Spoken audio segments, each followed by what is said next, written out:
5.000 metalmeccanici hanno sfilato da Fincantieri a Piazza Ferretto per chiedere il rinnovo del contratto scaduto a giugno 2024. Adesione massiccia allo sciopero dei trasporti pubblici a Venezia, dove si è fermato il 70% dei vaporetti, più contenuta ma comunque rilevante l'astensione dal lavoro in terraferma, fermo il 60% dei mezzi su ruota. Tir carico di pellet in fiamme lungo l'autostrada A4 e traffico sospeso per ore nel tratto tra Porto Gruaro e San Stino di Livenza in direzione Venezia, l'incendio probabilmente scaturito da uno pneumatico. Terzo mandato agli sgoccioli, decisivi i prossimi giorni, ma sono in pochi ormai a crederci, a partire dall'assessore regionale della Lega che si rilancia come candidato governatore e attacca Forza Italia. A Mira si è concluso l'intervento di bonifica dell'ex discarica in via Teramo nella frazione di Olmo di Borbiago. Finisce dopo 30 anni una delle vicende ambientali più complesse del territorio veneziano. 26, 27 e 28 giugno sono le date più accreditate per il matrimonio del miliardario americano a Venezia, ma c'è ancora incertezza e si vocifera su una toccata e fuga di Bezos in laguna per un sopralluogo. La visita di Papa Francesco al carcere femminile della Giudecca è diventato anche un documentario che probabilmente sarà proiettato durante la prossima mostra cinematografica di Venezia. Buonasera e ben ritrovati con le notizie da Venezia e provincia. Migliaia di metalmeccanici hanno sfilato questa mattina da Mestre, da Fincantieri a Piazza Ferretto per chiedere il rinnovo del contratto e hanno detto non ci fermeremo. In migliaia anche a Mestre hanno sfilato da Fincantieri a Piazza Ferretto per lo sciopero nazionale di 8 ore dei metalmeccanici per chiedere il rinnovo del contratto scaduto a giugno 2024. Una giornata importante per cercare di dare una svolta a un'avvertenza che ormai da un anno sta languendo e non si riapre quel tavolo che dobbiamo riaprire a tutti i costi per riuscire a rinnovare il contratto della nostra categoria che conta oltre 1,5 milioni di lavoratori. Noi contiamo che con questo sciopero, con la presenza di questi lavoratori e con la riuscita degli scioperi che stiamo registrando in giro per le fabbriche ci possa essere finalmente una riapertura del tavolo e si possa finalmente dare ai lavoratori metalmeccanici quello che li aspetta. Riaprire la trattativa significa sedersi e discutere per rinnovare un contratto che riguarda 2 milioni di lavoratori. 2 milioni di lavoratori che con il loro lavoro continuano a far diventare l'Italia il secondo paese in Europa e il sesto nel mondo. Quindi l'industria va salvaguardata. Per salvaguardare l'industria bisogna rinnovare i contratti, bisogna che i lavoratori riescano ad avere quella quantità economica necessaria per poter garantire una vita normale, per far ripartire i consumi.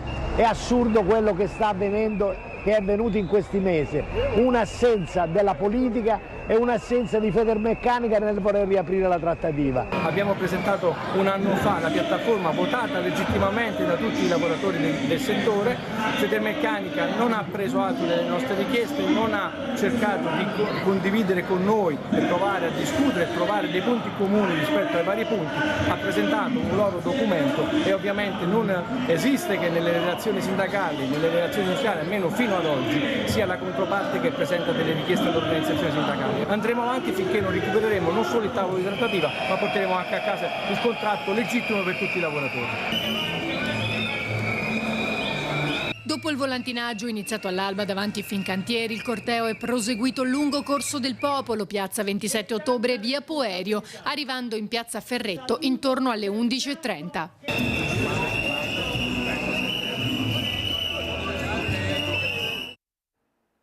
E adesione massiccia allo sciopero dei trasporti pubblici a Venezia. Ha avuto un'adesione altissima nel trasporto pubblico in Comune di Venezia, lo sciopero proclamato da USB, CUB ed SGB.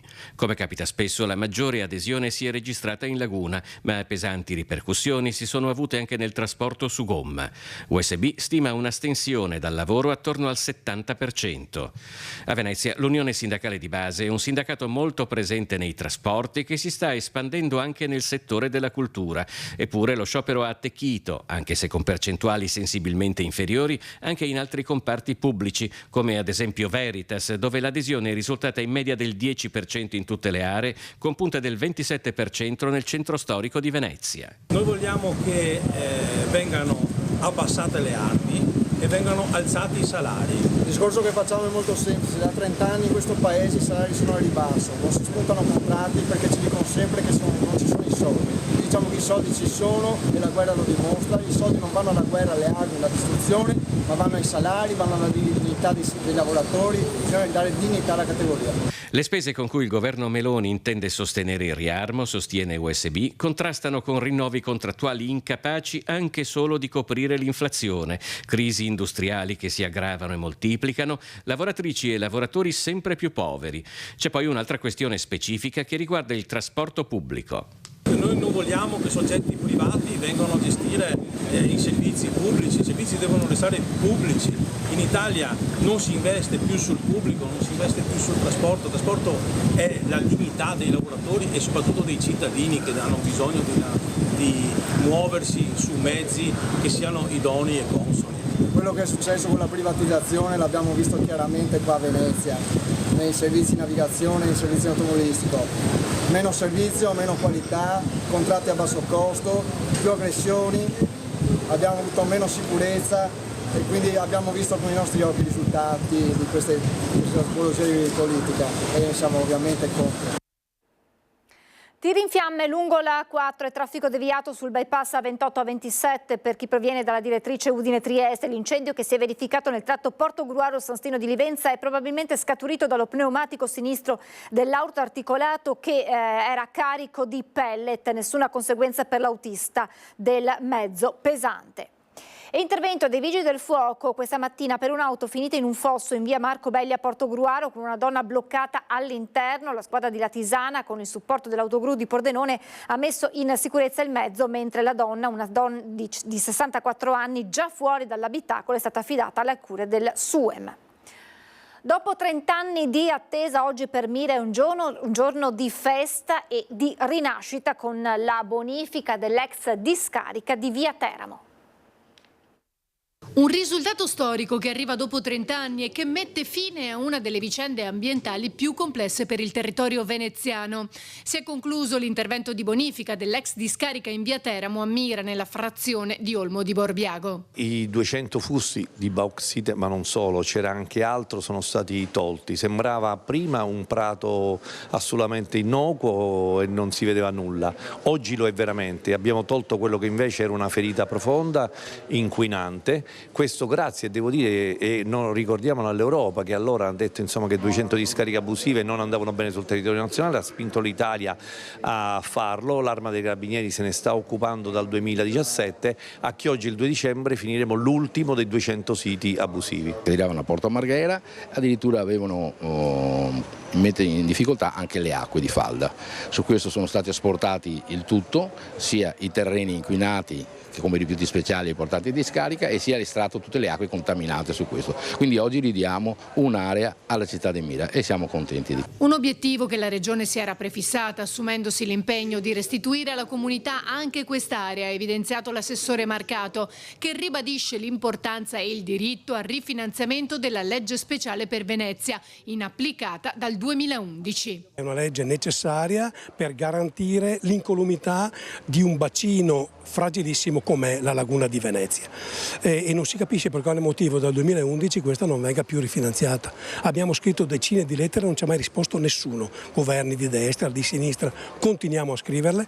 Io credo sia intollerabile che una legge che chiunque capisce che è necessaria non venga rifinanziata, visto anche che questa regione continua a dare, attraverso i suoi imprenditori, i suoi lavoratori, continua a dare risorse che servono al funzionamento dell'intero paese. Allora l'autonomia non ce la vogliono dare, perfetto, almeno dateci soldi per garantire sicurezza al nostro territorio e a un territorio fragile come è quello lagunare veneziano. L'intervento è costato complessivamente 6 milioni di euro. Voltiamo pagina e attesa a Venezia per le nozze di Jeff Bezos. C'è chi racconta di aver intravisto Jeff Bezos già in laguna nelle scorse ore per una toccata e fuga rapida di un paio d'ore, giusto in tempo di un veloce sopralluogo prima di ripartire con il suo jet privato. Di certo l'attesa per le prossime nozze a Venezia di Jeff Bezos e Lauren Sanchez è già spasmodica. C'è incertezza anche sulle date, un giallo, un piccolo mistero. Le fonti più accreditate parlano di una prima festa di benvenuto di 200 ospiti alla Pagoda del Lido il 26 giugno, poi il momento del fatidico sì delle promesse di matrimonio, il 27 sull'isola di San Giorgio Maggiore, infine il 28 la festa con il ricevimento di matrimonio alla Scuola Grande della Misericordia. Abbiamo chiesto al mitico Alessandro Sandrone d'Arprà, importante e stimato organizzatore di eventi in città, pur non essendo coinvolto in questa organizzazione, cosa ne pensa delle polemiche che sono scaturite in questi giorni. Comprendo che nel 2025 il nostro mestiere ancora non è considerato nella dovuta maniera, nel senso che quando si parla di indotto si parla di hotel, ristoranti, taxi, cosa che sarebbe già tanta cosa, ma in realtà non è la Biennale con decine di migliaia di ospiti e Bezos con 200, non si comprende che certe operazioni richiedono professionalità e competenze di altissimo livello.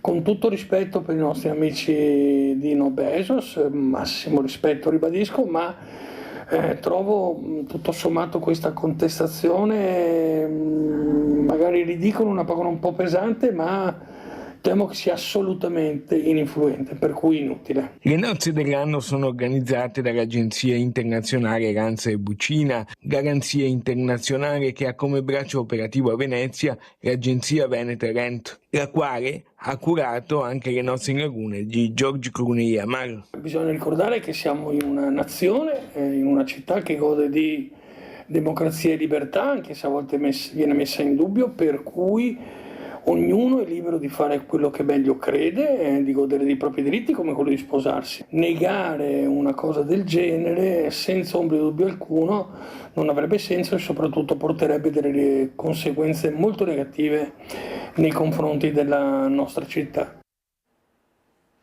Al via sabato 5 luglio i saldi estivi in Veneto che proseguiranno fino al 31 agosto. Confcommercio ricorda che è sempre bene tenere a mente una serie di indicazioni fondamentali sia per gli esercenti che per i consumatori, come ad esempio la possibilità di cambiare il capo dopo che lo si è acquistato, che generalmente è lasciata alla discrezionalità del negoziante, così come la prova dei capi stessi. La visita in carcere alla Giudecca alle detenute 28 aprile 2024 di Papa Francesco è diventato un documentario e potrebbe essere il protagonista della Mostra del Cinema di Venezia. Si intitola Nel segno di Francesco ed è il prezioso documentario che racconta con parole ed emozioni, anche viste attraverso gli sguardi delle detenute, la storica visita di Papa Francesco il 28 aprile 2024 a Venezia, alla casa circondariale della Giudecca, dove la Santa Sede ha voluto allestire il proprio padiglione alla Biennale d'Arte 2024, l'incontro del Santo Padre con le detenute e tutto ciò che ne è susseguito. Il documentario, con la voce narrante e il racconto della splendida attrice Ottavia Piccolo, sarà presentato con un'improbabilità all'82esima Mostra Internazionale d'Arte Cinematografica di Venezia, in programma dal 27 agosto al 6 settembre prossimi al Lido. Intanto però una splendida anticipazione di un estratto di circa 20 minuti è stata presentata alla casa di reclusione della Giudecca alla presenza del cardinale José Tolentino de Mendoza, arrivato appositamente, prefetto del Dicastero Vaticano per l'Educazione, grande artefice della visita di Papa Francesco a Venezia e grande collaboratore di Papa Francesco, nonché elettore di Papa Leone all'ultimo conclave. C'era anche il patriarca di Venezia, Monsignor Francesco Moraglia, con il presidente della Biennale Pietrangelo Buttafuoco e il prefetto Pellos. Veramente un'esperienza di un padiglione alla Biennale di Venezia è proprio l'esperienza di un'opera collettiva. E qui in carcere è stata l'opera di una comunità, degli operatori carcerari, la direzione, le guardie e le donne detenute che hanno aperto il suo cuore. È stata veramente un'esperienza che non verrà dimenticata, di umanità, di ricerca di bellezza, di speranza condivisa. È trascorso un anno da quell'esperienza indimenticabile, ma l'emozione è ancora fortissima e soprattutto gli insegnamenti del Santo Padre sempre presenti. È un'esperienza che rafforza il significato di dignità. Il carcere non è il luogo dove la dignità viene calpestata, ma il luogo dove la dignità deve essere rafforzata. È un evento straordinario così, ce l'ha fatto capire, ma soprattutto l'ha fatta capire a quella parte dell'opinione pubblica che preferisce passare fuori dal carcere, soffermarsi, giudicare o magari andarsene semplicemente. È tutto, siamo in chiusura, vi lascio come sempre alla sigla e le previsioni del tempo. Grazie per essere stati con noi, buona serata.